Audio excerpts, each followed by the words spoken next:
One way to improve the accuracy of pathway analysis is to use the best of both of these methods.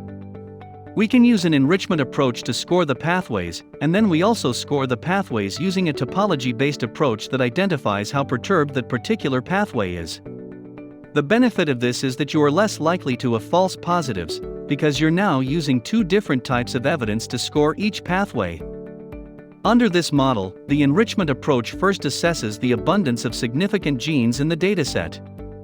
For example, if we have 20,000 genes in our dataset, after we threshold for significant genes either by fold change or by p-value, we are left with approximately 10% of the genes as being significantly differentially expressed. Based on this overall abundance of significant genes, when we look at any pathway, we would expect to see 10% of the genes in that pathway to also be significant just by random chance alone. But if we see more than 10% of significant genes in a pathway, then we consider that pathway is enriched. It has a greater number of significant genes than we would have expected by chance alone. This is how the enrichment model approach works. You'll notice that the pathway diagram does not have any interactions, because this method does not consider the interactions among genes in the pathway. Any kind of enrichment analysis approach, a pathway is just a bag of genes. Now let's talk about how we calculate how perturbed that pathway is. In this particular model, we take the fold change for a given gene that was observed in our data, and then based on its position and its role in the pathway, we take that fold change that was observed and we propagate it to the next gene that's directly downstream of it. And then we propagate it again to the next gene until we reach the end of the pathway. These interactions could be activation or could be inhibition, and the model take those into consideration and do the signal changes that are appropriate. The model even takes into consideration when one gene signals multiple genes that are downstream, or if we have several genes that concentrate their signal onto a single gene. Each one of those situations is taken into consideration. The model does that for each and every single significant gene on every single pathway in our dataset. Then the model sums all of the gene-level perturbations to assess how perturbed the overall pathway is.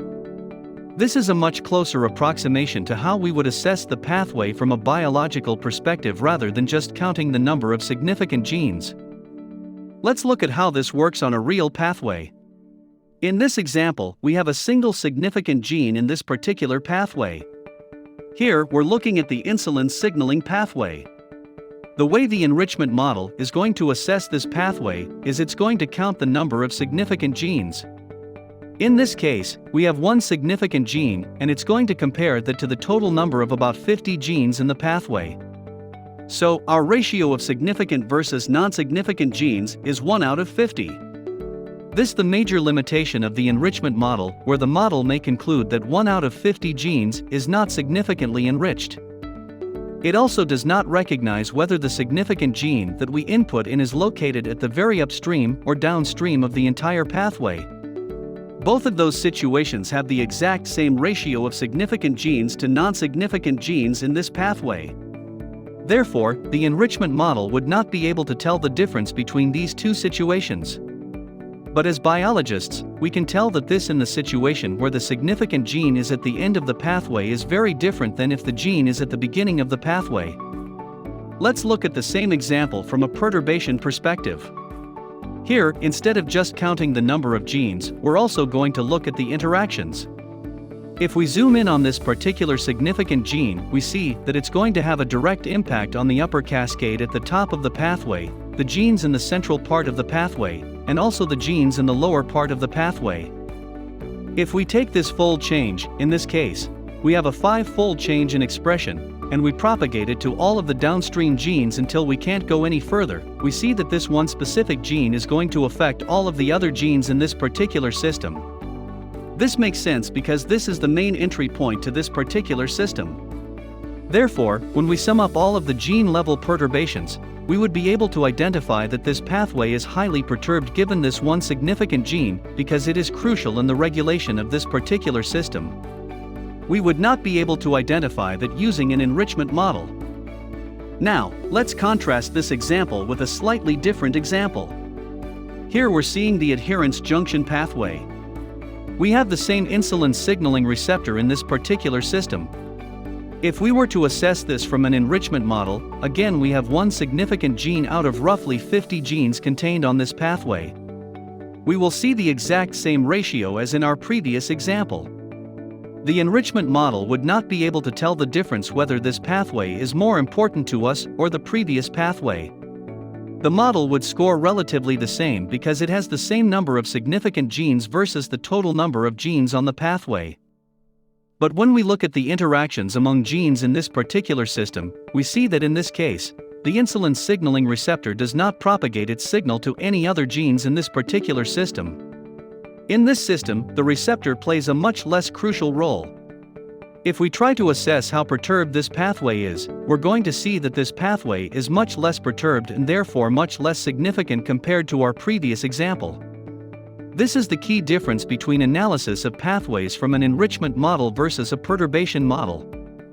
One way to overcome these discrepancies is to use both forms of evidence. In this two-way plot, we'll see on the horizontal axis we have the minus log of the p-value that came from the enrichment analysis approach. What that means is those pathways with a lot of evidence for being enriched are over the right-hand side of this graph. We also score the pathways using the perturbation model.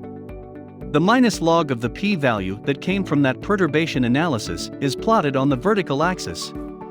So those pathways with a lot of evidence being perturbed will be along the top edge of this graph. Ideally, we want to find those pathways that have both types of evidence. They will be located in the brown section of the graph, and those pathways are least likely to be false positives because they have confirming evidence from both types of approaches. For example, here is an actual plot of a data set that we analyzed. We will see that we have a pathway over here that has a lot of evidence for being enriched. Again, all that means is it has a large number of significant genes that are contained on this particular pathway. Here we have a pathway that has a lot of evidence for being perturbed, but it's not very enriched.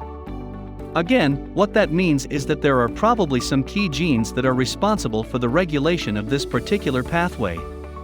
Now, here is our number one pathway in this particular example. This particular pathway has both types of evidence. It is the most perturbed pathway, and it also happens to be one of the most enriched pathways. So this is probably the first pathway that we want to look at when assessing pathways.